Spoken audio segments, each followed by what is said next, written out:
جاوید صاحب یہ کویشچن ہے، یہ تھوڑا سا تفصیل طلب ہے شاید.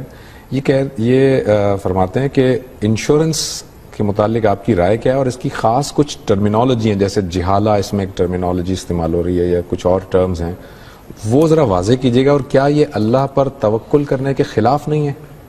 اس دنیا کے اندر اللہ نے آپ کو عقل دی ہے، یہ ضروری ہے کہ آپ اپنے مستقبل کی فکر کریں.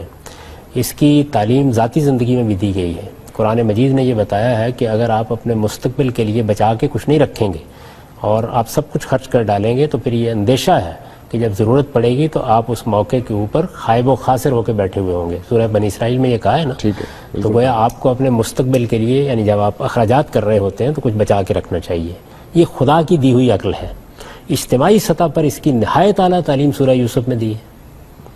یعنی بادشاہ کو خواب دکھایا گیا، قحط آنے والا ہے. بالکل صحیح ہے. سیدنا یوسف علیہ السلام نے اس قحط کے معاملے میں ایک مستقبل کی کئی برسوں کی منصوبہ بندی کی ہے. صحیح ہے. اس میں کم و بیش 7 سال کا عرصہ ایک ہے، 7 سال کا عرصہ ایک ہے. اتنے لمبے عرصے کی منصوبہ بندی کی گئی ہے. تو یہ ضروری ہے. خدا نے ہم کو عقل دی ہے. انسان کو پیدا اس طرح کیا گیا ہے کہ وہ جانوروں کی طرح نہیں ہے.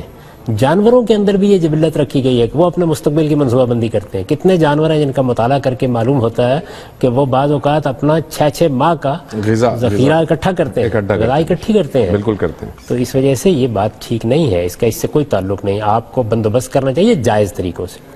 انشورنس یا بیمے کے معاملے میں جو اصل بحث پیدا ہوئی ہے وہ یہ ہے کہ یہ عقد تجاری ہے یا عقد معاونت ہے.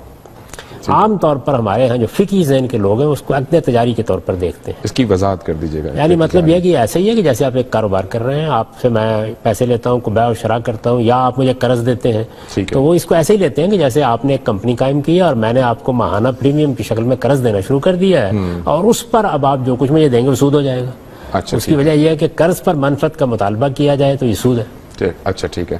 ٹھیک ہے. لیکن اگر اس کو ایک دوسرے زاویے سے دیکھا جائے کہ یہ کوئی اس طرح کا عقد تجاری ہے ہی نہیں، یہ عقد معاونت ہے.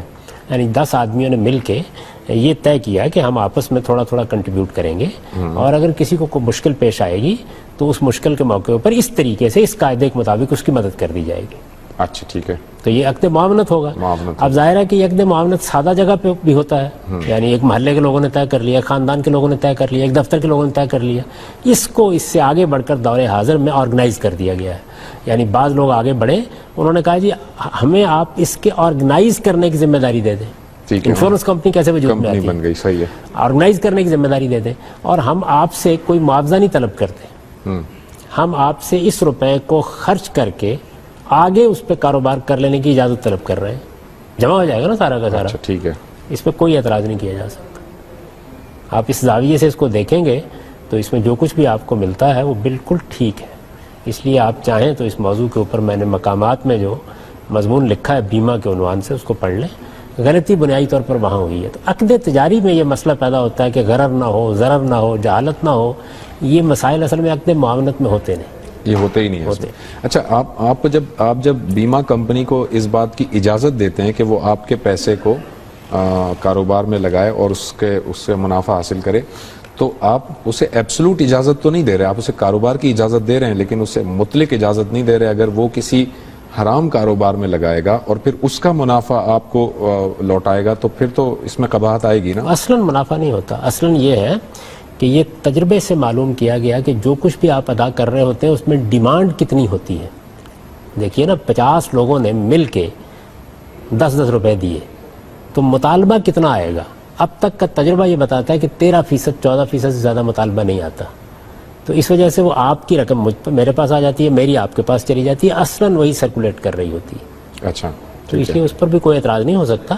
تاہم یہ ممکن ہے کہ بڑے پیمانے کی بعض ٹرانزیکشن میں کچھ منفعت بھی ان کو اپنی دینی پڑ رہی ہو.